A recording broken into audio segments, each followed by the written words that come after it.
Well, hello. Welcome to the Lessons of Vietnam. My name is Bill Dixon. I'm the host tonight. Excited about our show tonight. We've had a little bit of electronic challenges here, but I think we're going to work it out so we can make it all work.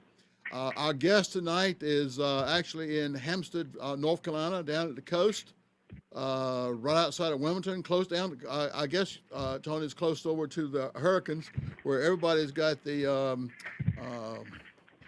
original restaurant over there. Anyway, tonight we got a special show, as I said. Tony is down in Hampstead, and the challenge is we're going to be doing the slides from here, and he's going to be doing the slides from there and talking on the telephone. So, not to keep it going, Tony, appreciate you being on the show tonight. And I'm going to tell you what, I'm going to murder your last name. So, how about I'm going to let you introduce yourself, and we'll get started and see how it works, and we'll adjust as we go. Tony, go ahead and start with your first Oh, slide and tell everybody who you are.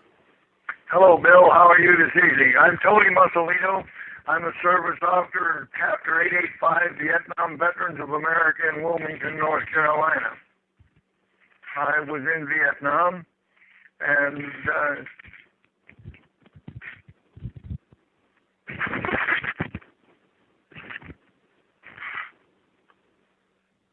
Tony, you're live on the air. You there? okay, I was just waiting to see what you'd say. Well, I wanted to tell you, I am a Vietnam veteran, just like most of the people that are listening. But unlike many of them, I didn't go out and hunt for the VC. I had a different job, but it was my job. I hung around Cameron Bay a lot, a quiet place, but nonetheless, it was Vietnam. When I came home, I felt pretty good.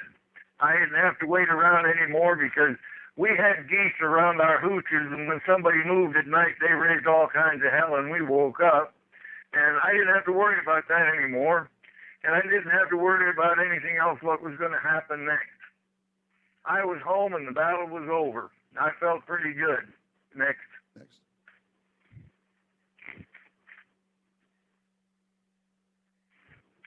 All right. So once I got home, everything was supposed to be hunky dory and everything was supposed to be good. But it really wasn't that way. And the battle was over. That was it was nobody was it was kidding me. It had to be, it was just the beginning. I, like a whole lot of you, asked all kinds of questions about Vietnam. Some of them weren't so nice, and so I never talked about Nam. The only war that was over was that Charlie was no longer the enemy, at least not my enemy right then, but I found a new and different war. Next. The war with Agent Purple, Agent Green, Agent Pink, Agent White, Agent Blue, and Agent Orange, and all the chemicals that were in them. Rules that only allow a few of these chemicals to be applied is what we have with us now. We had a long wait to get medical assistance when we weren't sick, and we had denials for everything, and everything was wrong. It just seemed as if we were out of the loop. Next. So when I asked by people, by the VA, what the scourge of all the herbicides would end, the VA asked the Ford Foundation, and they come up with a statement, don't wait until they die. They never will. Well, I wondered, what did that mean? So I went and looked, and I found out that Admiral Zumwalt made it clear in two absolutely clear words: birth defects. Next. We are plagued by heart attacks, diabetes, prostate cancer, and just about everything in between, and getting only a little bit of help. Now we're getting a little bit more, but we never got as much as we should have. But our biggest problem right now is, what about our children and the problems they have? They have the same problems, just like ours. Next. When we ask for help, we are asked a question. What makes you different from all the other veterans?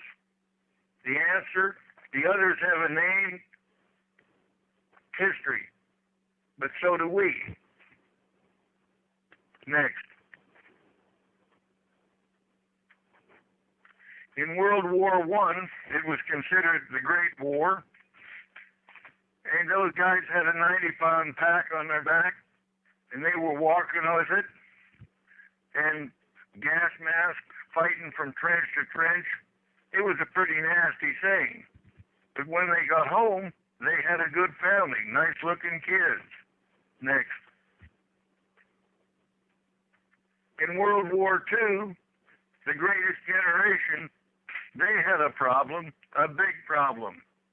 What was it? They were fighting the Battle of the Bulge. They were going up Iwo Jima.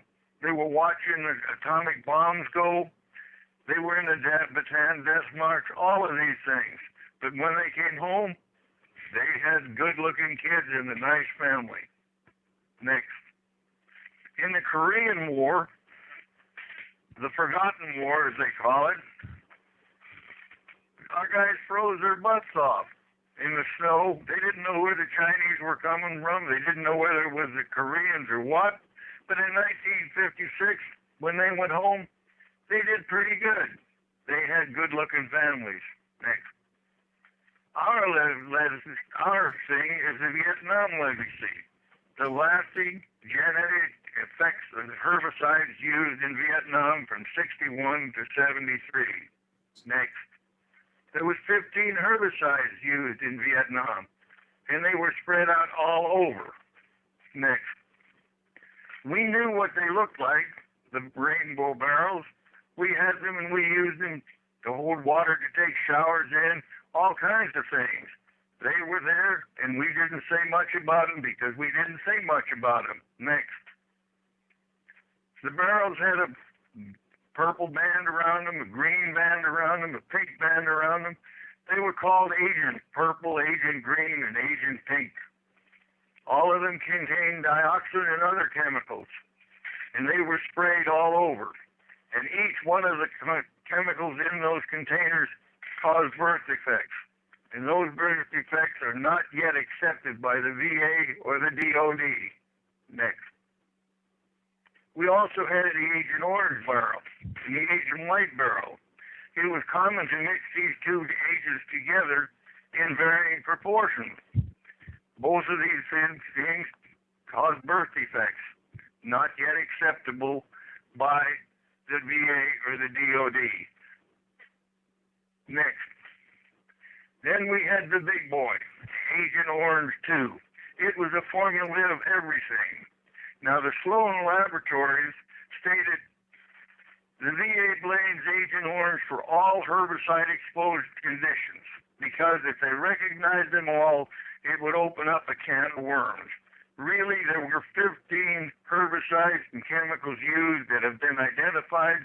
There were more.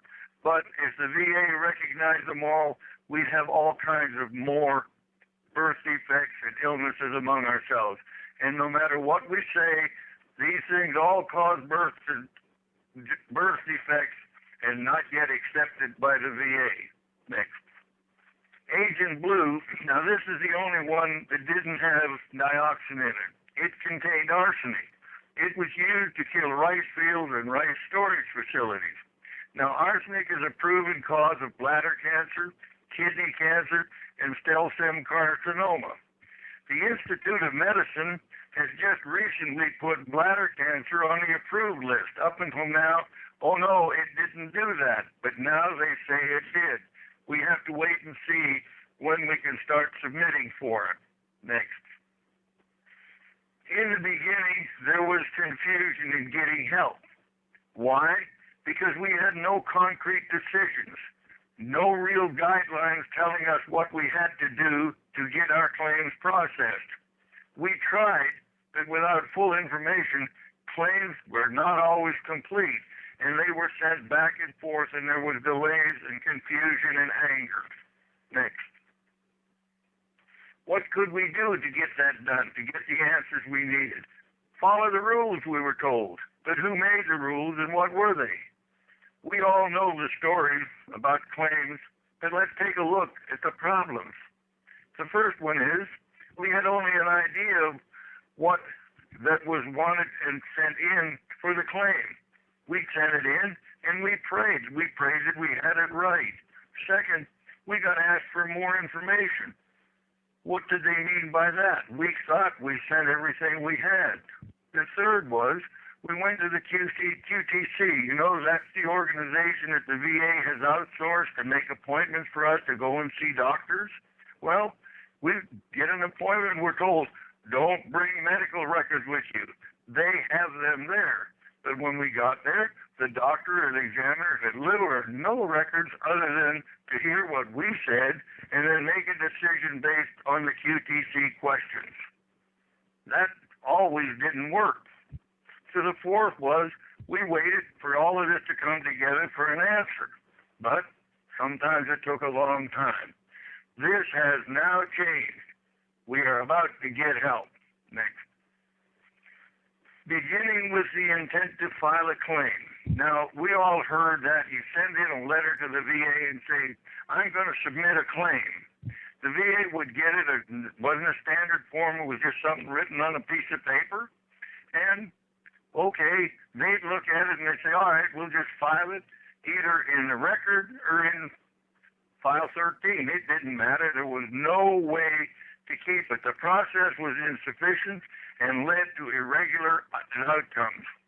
Now, they're required to use a standard form. You fill the form out, you say, I'm going to submit a claim. You don't tell them what the claim is, or you say it's compensation, dependency, indemnity, compensation, or pension. Whatever it is, you tell them that's what you're going to send the claim in for. And once you send that in, that is the beginning date of your claim. You have 1 year from that date to fill out the whole form. Now, it's all there. It's right there. The record is there. So if we wait 6 months after we submit that, our claim date is the beginning of the wait of the intent to file claim. Next. The compensation program is to gather information needed to process our claim in compliance with the standards needed to fully process our claim. To do this, we need to have, number one, a DD-214. We have to have records, our military records. So we fill out an SF-180. Now, I'm giving you all of these numbers. You can get them from the internet or from wherever, and you'll see what they are. SF-180 goes through St. Louis, and you get your military records back from them. The last I heard, they were 7 months behind in getting it done, but it will come through. The next thing is we have to get our medical files from the VA Central Files. This is another method we send in an SF-180. We send it through the system that's in place, and we get our medical files. Many of us have sent in records saying to St. Louis saying we want our military records, and we get an answer back saying we had a fire in 1973 and your records were lost. Well, if we go to the VA Central Files, we may find our VA medical records or our military medical records in the VA files.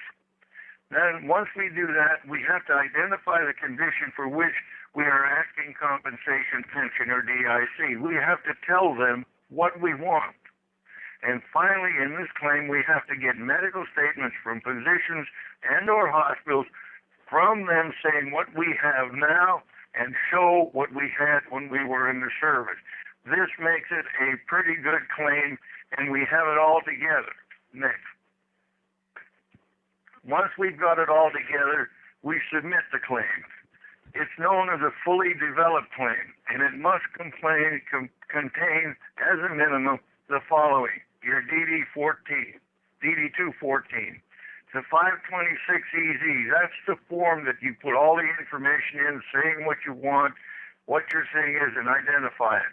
And medical documentation to support the claim, the doctor's statements, anything that have, and then the military medical records to show that it happened in the service. Then you write a note on Form 214138, and you say, while I was in Vietnam, I was here, I saw this, and it bothers me, or I got this from it. You tell the VA why you have what you got. Unless, of course, it's under the presumed list, which we'll get to shortly. Then we have the Form 214142, which gives the VA the authorization to go to your doctor or go to your files and get them to support or back up what you're saying. They need this. Next.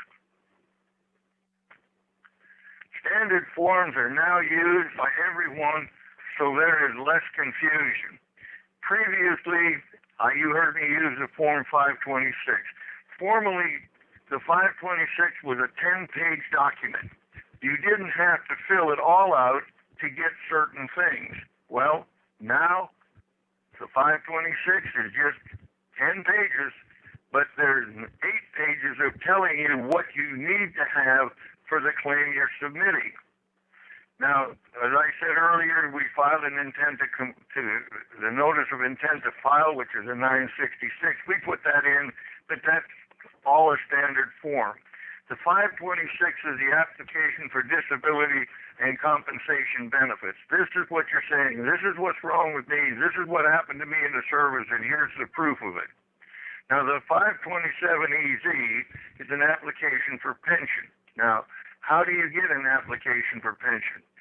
If you are in the service 90 days during 1 day of war, etc., and so forth, and you're working as a bricklayer and you're climbing up a ladder and you slip and fall and you break your back. You didn't do it intentionally. You can't work. You have no income. You can apply for what is known as a non-service connected pension. And if it gets approved, you'll get X number of dollars a month for as long as you're incapable of working. Now, the other one is the 537EZ. Well, this is what's put in primarily by the widows and spouses. It's the dependency indemnity compensation and the survivor's penance and or accrued benefits. Now, a word about DIC. If you were retired from the military and you put in for survivor benefits and you paid for it until you were 70 years old and the benefit was there, and then you died as a result of what your service connection was or what your pension is, your service-connected disability is for, you don't get both. They take the amount of the DIC, whatever they give you for the indemnity compensation, and they subtract that from what your survivor benefit is, and you get the DIC, which I think now is around $1,150. If the survivor benefit is $2,000, you get the difference between $1,145 and $2,000. You don't get the whole thing. You've heard the term widow pension. That's what that is. It's confusing. It's hard to explain. And if I've confused you on that, I'm sorry. But that's one of the things we're trying to get changed. Next. The VA, as I said, has made 3 forms mandatory. We talked about them. They also have a form called a Notice of Disagreement, a 21958. Now, that form is when you get your claim back from the VA and they say, we denied it, this gives you the opportunity to go back and say, I disagree with that and here's the proof. You must have the proof. Okay? These are the things that are necessary. You also always have to prove what you're saying. It's like in a court of law. You prove it, and they try and disprove it. Now, why is the VA pushing mandatory forms to do this? They want to correct previous inconsistent decisions. You've seen persons where one guy gets 20% for something and another guy gets 40. There's no consistency there. There hasn't been. They're trying to get it straight. Long claims evaluation and appeals. Why does it take so long? Because there's no set standard. Now there is. Significantly difficult ratings and service connection criteria from region to region. If you were here in Winston-Salem and you got a claim approved under certain criteria and talked to somebody in South Carolina, they may have been disapproved for the same thing. There was no standard. There are now. One of the biggest reasons we have had the VA claims backlog as we do is because evaluation using half-century old processes and technology that was in place, but now, listen to this, change is here. So now what? Next. Standardization. You've heard me use this up along now. The basic reason for the standardization of forms is clear to anyone who works in the system. We are all on the same page, working together, and generally in unison. in addition to the standardization, the VA has created what is known as a national work queue system, whereby cases are automatically assigned across the nation to another regional staff office if the office that you live in the state that you live in, is backlogged, and it's all on standard forms. This means that if you're here in, say, Wilmington, North Carolina, and you submit a form for type 2 diabetes, it goes into the centralized standard place where the queue system is. They look at it and say, this guy's from North Carolina, but North Carolina is too busy, so we're going to shift his file over to Nebraska. And Nebraska will get it because they aren't as backlogged as we are. Now, as of June 2015, individual offices like North Carolina can't send it to Nebraska directly. The queue system does that automatically, and they make that determination. So why? Next. What are the objectives or the goals? It's to maximize resources and distribute the workload. A centralized mail processing system is now in place in 42 offices. All 56 ROs are positioned to handle this mail processing system and do it quickly. And we, the veterans and the service officer, advise how to fax and send our information for compensation. It's much easier, much quicker. If we use the system that they have, it takes about 3 to 5 days, where before, if we mailed it in, it could have taken 45 days. Next. Now, how does it work? I mean, it sounds pretty complicated, but it really isn't. The geographical dividing line in the United States is essentially the Mississippi, with processing centers in Georgia and another one in Wisconsin. Any claim sent by fax or mail will be scanned as an electronic document and, according to the VA, be put into your e-file within 3 days of its receipt. Now, in my case, I could say, in actuality, sometimes it's only several hours. Faxing is the preferred method to receive correspondence. You fax it, you send it in. There's no limit to the number of pages of fax pages, and the sender, when you run it through the fax machine, you will get a return fax almost immediately saying, we received your document of X number of pages. That's your receipt. You're not going to get another letter saying we reviewed your file.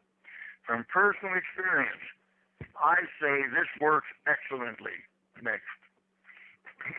The VA, when they went into the Agent Orange Act in 1991, made certain cancers presumptive, and exposure to Agent Orange and other herbicides during our service. We know about diabetes, we know about Hodgkin's disease, we know about ischemic heart condition, we know about prostate cancer. We have all of these. These are the ones that were originally there. But the Agent Orange Act said the Secretary has the authority to write regulations and add more. And more have been added by the regulations. Next. It took us from 1975 to 1991 to get help. Can we wait that long to get help for our kids and our children? Do we have that long left? We have to work now to get for our children what we have, so that when we're not here, they will not be left alone and without help. Birth defects identified to the children of Vietnam veterans goes back to 1984 and before, when it was said, next, the VA in 1984 reported that herbicides used in Vietnam would cause birth defects in the children of Vietnam veterans. The White House Veterans Administration Monitoring Committee instructed the VA at that time to shelve the report and not make it public. The reason was really simple. The government cannot afford the cost that would be incurred. I think if they'd have taken it then, it would have been a lot less than it's going to be now, because we probably would have had studies that would have covered us on that. Next. In an article published in the New York Times in 1986, Admiral Zumwalt of the Navy Operations said, I'm not a lawyer. I don't think I could prove in court by the weight of the existing scientific evidence that Agent Orange is the cause of all the medical problems, nervous disorders, cancers, and skin problems reported by Vietnam veterans or of their children's severe birth defects. But I am convinced that it is. Admiral Zumwalt was a front man for us. He kept saying Vietnam veterans and the herbicides that they were exposed to are going to cause birth defects. Nobody listened to him. Next.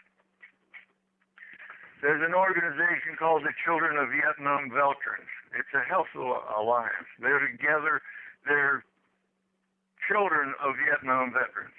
And they have a list of 196 conditions that can be passed on from the veteran to his children. Then they go on to say there's 976 conditions that can be passed on to the grandchildren. Now, the doubling of that is it's me to my child, and then my child has 2 or 3 kids, and it adds up. They also list in there me, all of that thing. At this time, there's no studies have been done to attribute all of these conditions to the rainbow herbicides or the rainbow agents. But we need to push for these studies to occur in our lifetimes, because when we are gone, who's going to take care of these future generations? The VA has a form called VA Form 21-0304. When you can, fill it out. I'll explain later. Next. Now, what is our legacy? The legacy is our children. This is us, all of us, the deformities, the bad-looking kids, the kids with all kinds of mental problems, illnesses and that. They need help. Our children need help, and our grandchildren need help. We have veterans who have mortgaged their houses to help their daughters or sons taking care of themselves and their kids. Now, what's going to happen to these kids, to us, when we are no longer here? We have to start now. Actually, we've been starting. We have to push a little harder to get us help. Next. What can we do? Get the word to the VA and Congress. Fill out this form, this 210304, on each of our children with problems. Send it in and get an answer. Submit a claim for help. Write a letter. Use the form. Fax to the elected representative. Send an email. Repeatedly. Don't just send it once or twice. Do it all the time. Just don't stop pushing. Next. Do all we can now. I know. Kick ass. Get our elected officials to make laws that will help us. If the elected officials make the law and put it out, the VA or whoever is responsible will have to do it, because they must follow the law. We have to have them stop doing more studies and do the right thing. Help us to help our kids so they're not in debt and on the street. Pay for the medical care of our children. As I said, some families are in debt $70,000, $80,000, $100,000 because they have to pay for the medical care for the kids. See that we continue to get help when we are gone. We can't afford to have our children sick and not having any help because we're not there to help them. Again, use that form, 21-304. Next. Now, this is what the form looks like. I know you can't see it too good, but it's a standard form. Fill it out. Fill it out on every one of your children. Fill it out. Send it in, each and every one. Put their name in it and send it. And when you do, make an extra copy and fax it or send it to your congressman and senator. And across the side of it, put down, I was killed in Vietnam. Just have not died yet. The elements that killed me are now killing my children. Help me to get the VA to help my children when I'm gone. We need to have that. I've sent this in to a couple congressmen, and they've called me back and said, why did you put that there? And my answer was, I got your attention. And that's what we've got to do. We've got to get their attention next. Whatever we do, we cannot give up. Our children's lives depend on it. Now, We've talked about this, but one more thing we have to look at is managing our final paycheck. What happens when we're gone? We have our children to worry about, but we have others to worry about. Next. We worry about the children, their well-being, but we should not have to worry about how we leave things behind. We can control that. Look at that room. Can you imagine if you're not here and somebody has to find out what the benefits are and what you owe and what you have? Do you think it can be found in that? I don't think so. Next. Who will receive our final paycheck? That's the question. Who will receive the benefits of our life insurance policy? Retirement pay earned but not paid in the final months of your life, go to the members listed on your arrears of pay or beneficiary form. The Defense Administration section will contact the person listed on that account and they'll square it away.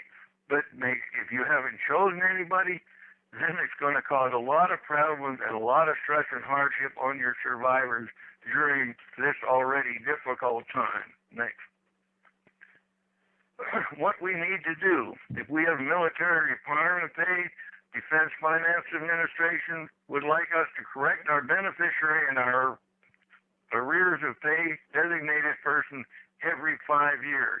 I do it a little sooner to make sure that it's right the way we want it. They want us to designate a sole beneficiary in our will, and that does not automatically make that person your arrears of benefit person. That's based on exclusively what you have in your military account. If you don't have a name for a person in there that's going to be the individual that's going to take care of your money or your funds from the DFAS, you've got problems, and so does he. Next. Who should be notified in the event of death? It's hard to think of. Now, we've all been in a position where one of us have passed and the wife stands there and says, what do I do now? What we have to do is sit down and say, who do we notify? The Defense Finance and Accounting Services, if we have a military retirement or money coming from the military. The Social Security Administration needs to know. The Department of Veterans Affairs, if we got compensation coming. Office of Personnel Management, if we work for the federal government. Any organization that we belong to that may have benefits for us or may be interested in knowing that we're dead.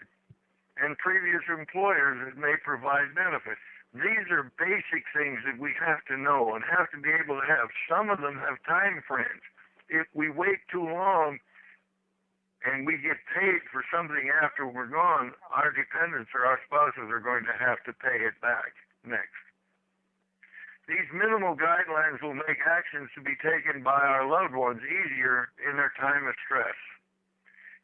To create a military file that includes retirement orders, separation papers, medical records, insurance documents, living will, and a regular will, and make sure that the family knows where they are. Now, the retirement papers, the separation papers, that all sounds like military, but as civilians, we have the same type of thing that we can use and put together.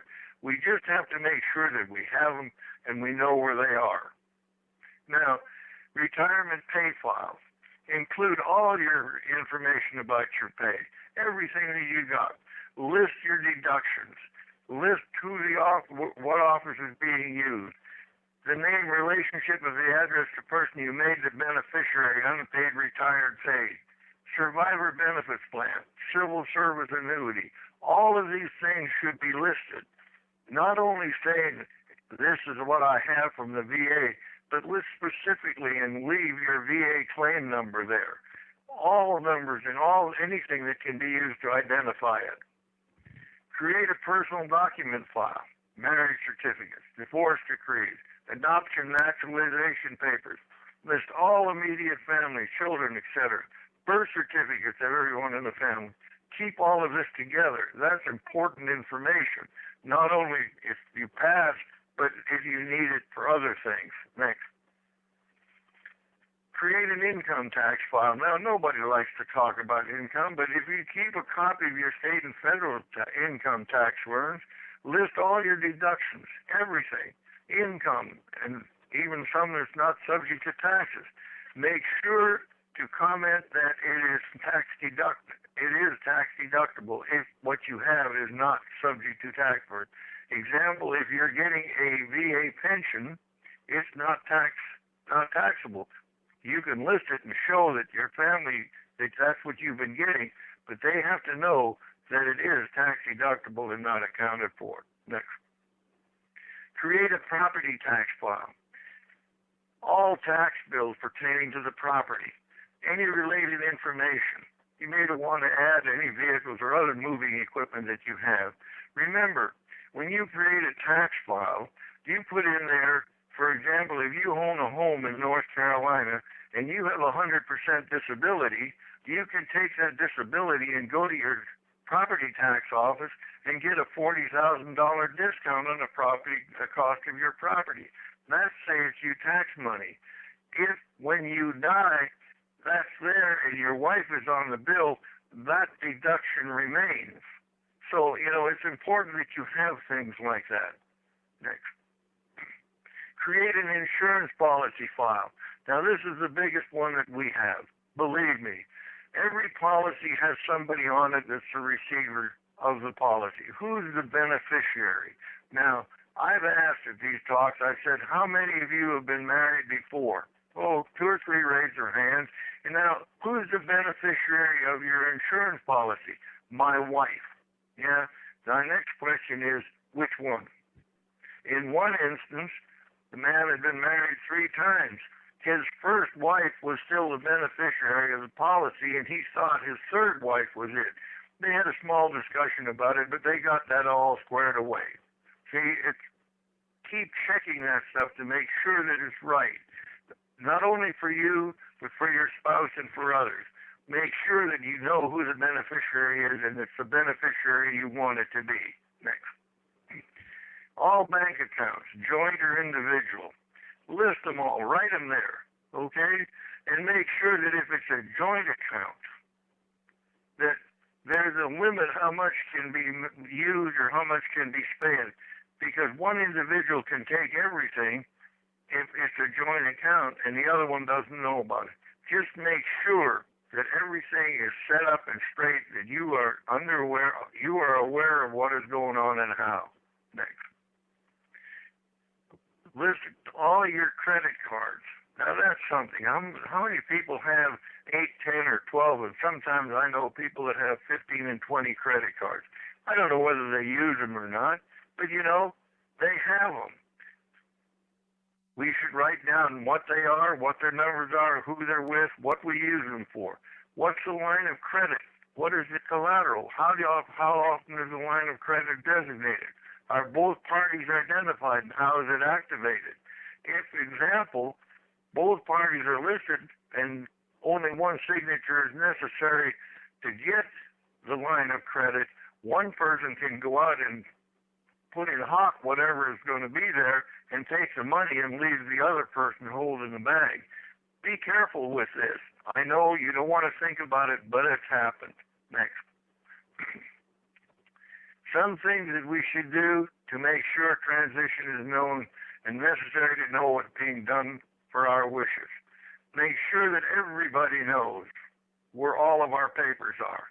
Decide which cemetery you want to be buried in. What kind of burial, a cremation, or what have you. I think it would be wise if you went to the local funeral home and pre-arranged your own services.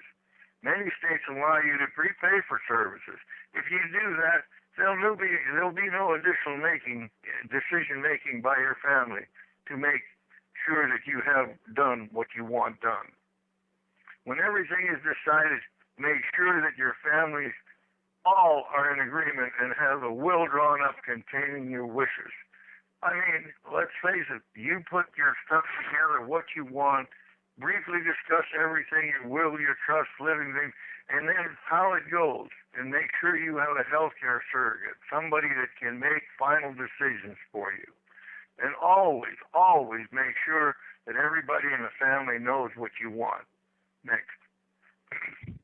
I want to thank you all for your service, and I want to thank you for listening to me and letting me take up this little bit of your time, and I really hope that I have done something that can be of service to you and help you. Thank you. God bless all of you, and once again, welcome home. Tony, that was great. Folks, as you listen, there was a lot of information given out there. I know it was hard to take it all in, but if you would go to the archives tomorrow, you can go back in and take your time and back and forwards a little bit and get that information. Tony worked hard. He does a good job for as a veteran service officer. He has been at it for a while. Got some great information here. Tony, we had some comments come in while you were on the air. I'm gonna let Amnon read you a few things that some of the comments that some of our people listening and watching were doing. Hey, Tony. Bill, if you want to, if Tony? somebody, yeah. Buddy in the chat says, have listened to the program several times. Makes me angry to think about my grandchildren and their disabilities. Mm-hmm. And then Packy is saying, hopefully HR 1769 and S901 will get passed. Do you want to talk about that? Well, yes, I do. I think they're good bills. But the only problem is, as I understand it, before they can be implemented, it can be 10, 15 years down the road. I like the idea. I think it's great. But they've got to be done quicker than that. After all, we're not young kids anymore. We're all in our late 60s and 70s. Now, there's a recent bill came out that says that lifestyle can change our DNA, and the DNA can be passed on to our families. This is a whole new area that's there. And I think that by looking at that and working with it, it's fine. The Secretary of the VA made the statement, we don't need any more studies because enough studies have been made and studies are being made. Well, if this is true, then why doesn't the Secretary sit down and say, we've got studies, we can show that this and this is done, let's put this into a law or regulation and let's start taking care of the kids. And go on with the studies. I have no objections to this bill, the two bills. But what I'm saying is, if you're 75 years old and you're going to have to wait 5, 10, or 15 years before something gets for your children, is it really going to work? And that's what I'm looking at. I'm saying start looking and start trying to force our Congress and our senators to do what's right, to say, okay, your son or your daughter has these conditions, and these are the conditions were identified for you in Vietnam. They have them. They got it from you. It's the only place they could have gotten it. Let's take care of them as we're taking care of you and look at it, if necessary, on a case-by-case basis. The idea that we're going to study and restudy and study some more, all that is doing is kicking the can down the road. We need to kick butt and get it done so that people are taken care of and our kids are taken care of, so that when I go to my baker, I can say I did what I wanted and I know that my government is taking care of my children. So, Tony, when it comes down to it, what you're saying is send in that form so there's a record, and enough people send in the form, the government will have to do something because there's so many people who vote sending in the form saying my children have problems, my grandchildren have problems, and we want some action. That's true. We have to impress upon these people that this is something we have to have. Now, I was at a town hall meeting, and a congressman got up there, and we asked him specifically, will you support this legislation piece? He said, yes, I will. As soon as I get back to my office, I'll look at it and I'll support it. That was 10 months ago. He still has not signed it. Lip service. We don't need that. We need these people to take action. If it's to sign and get this bill going, let's have them do it. If it's to get them to say, okay, all of you have got type 2 diabetes. Here's a 10-year-old kid or 3-year-old kid or whatever has got type 2 diabetes. Where did it come from? It's in the DNA and it's passed on according to this new study. And Buddy is saying AO committee is making noise. Good thing. And Bruce is saying I'm on the VVA National AO committee. They're going to call, Buddy's going to call him tomorrow and discuss it. The VVA is, which Tony is a member of, and so am I, the Vietnam Veterans of America, have been doing a good job with trying to get compensation and intention for the Vietnam veterans. And actually, they're working for all veterans, but they had the committee on Agent Orange, and hopefully they're going to get behind this thing with our children and take care of our children so that, as you said, Tony, as we die out, they're not forgotten and not left out holding a short end of the stick. And go ahead. Well, it took us from 1975 to 1991 to get those people to listen.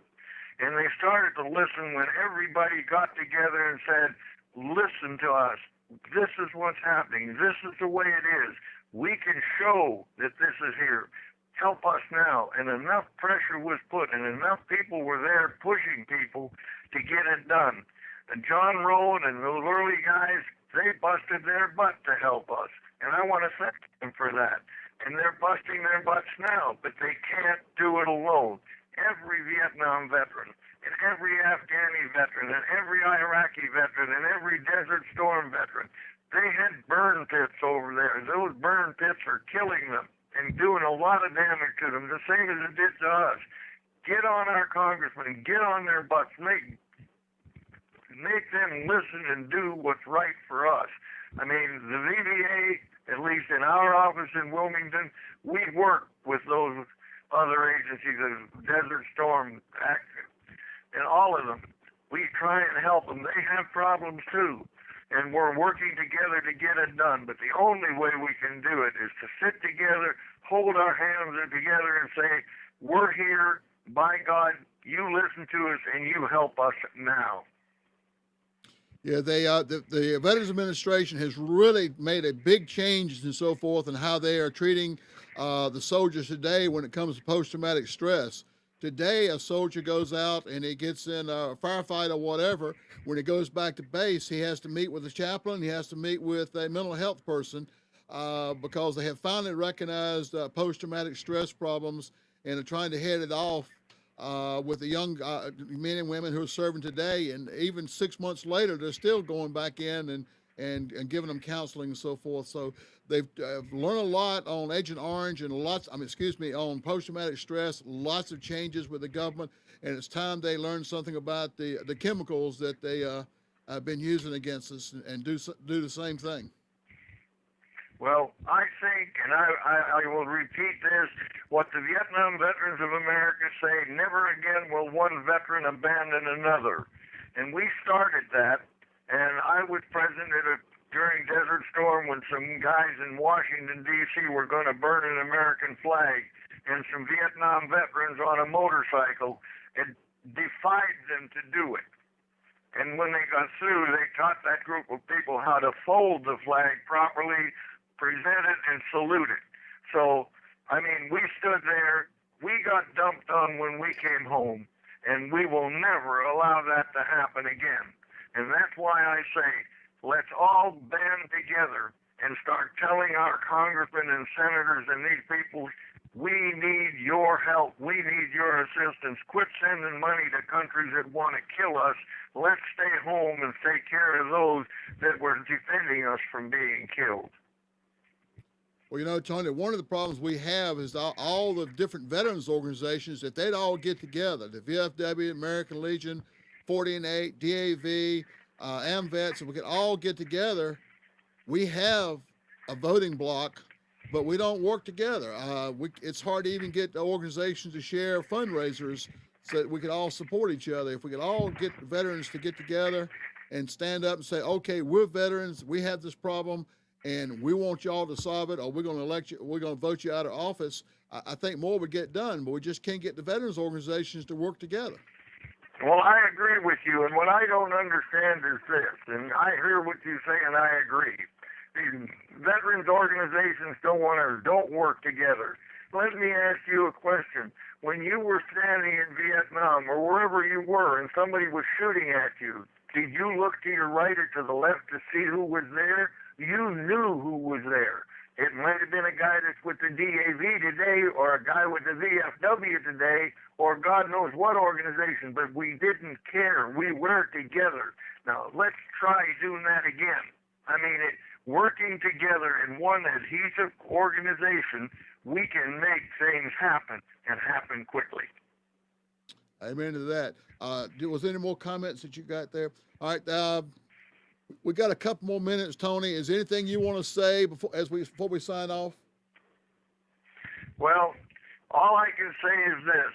If you have a problem that you think is caused by your service, or even if you don't think it was caused by your service, if you have an idea that you want to talk to somebody and find out what you can do, get a service officer.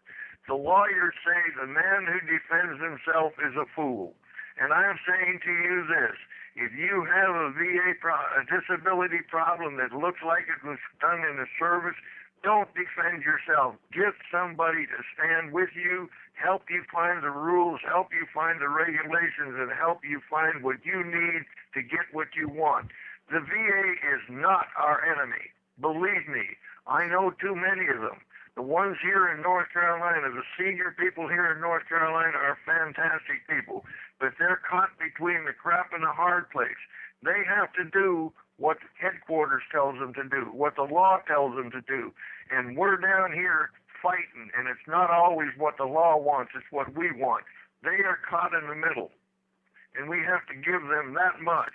And if we, instead of saying, you're this or you're that, let's look at the problem and sit down and talk about it. I have done this. I have talked to those people up there, and we have reached agreements.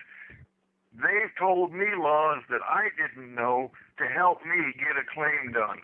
So we may be mad at the VA, and I'm not sucking up to the VA because that's the last thing I'll do. What I'm saying is if we talk to the VA instead of talking at them or shouting at them, if we go there and say, look, we need help, this is what we want, they will take the extra 2 or 3 minutes or hour to help you find what you need and tell you what you need. In the 526, this new form that they have 7 pages of information telling us what each claim has to have. That's something new. They're telling us now. They never did. So they're starting to come in our direction. So let's not push them away.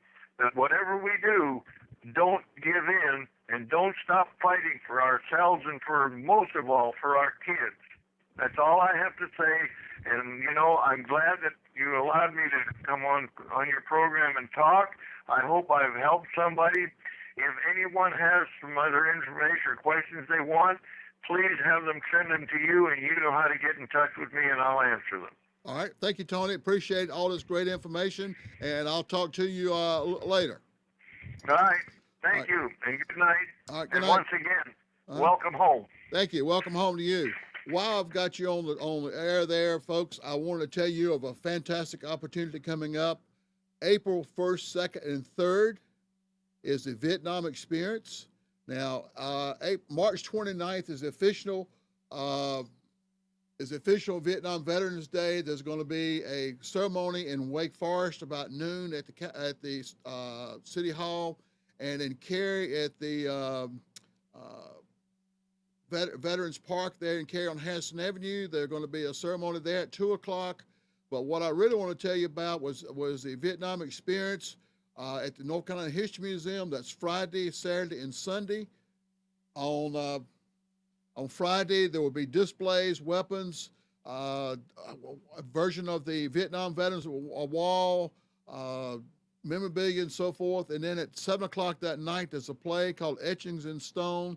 It's about visitors to the Vietnam Wall, and if you're within an hour's drive, you would well worth driving to see this play. It's a fantastic play. It's very moving. It was written by a Vietnam veteran who happens to live in Cary. He originally grew up in Wake Forest. Friday will be all day, and then on Saturday we'll have helicopters and vehicles, the displays and so forth, and the Vet Center will have their bus there. So if you need some help from the Vet Center, they'll be there. And then, of course, 7 o'clock that night we'll be doing the play again.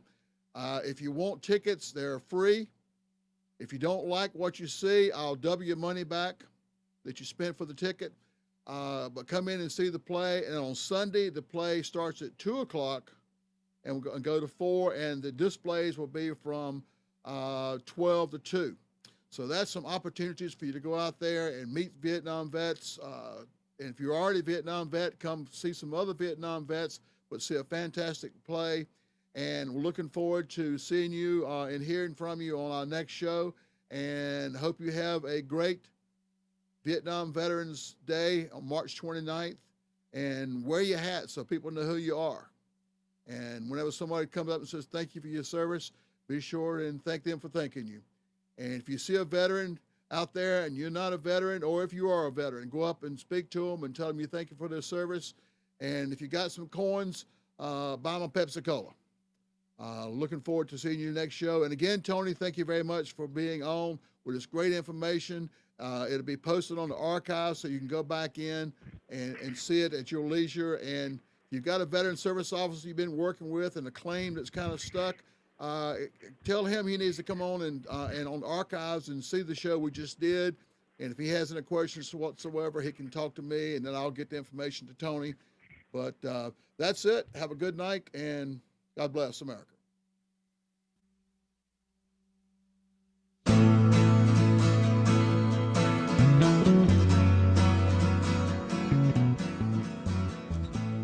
You're tuned to the Nissan Communications Network.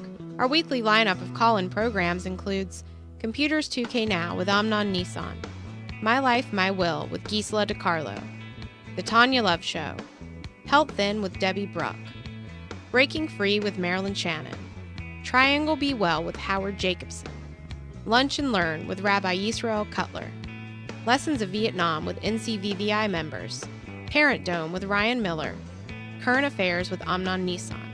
And if you tuned in too late, you can always watch each program in its entirety or download an MP3 audio file of it in the archives section on nissancommunications.com.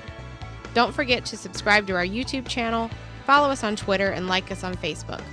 Sponsored by Atomos.com, makers of quality video recorders and converters, CarolinaApparel.com, and DeltaForce.net.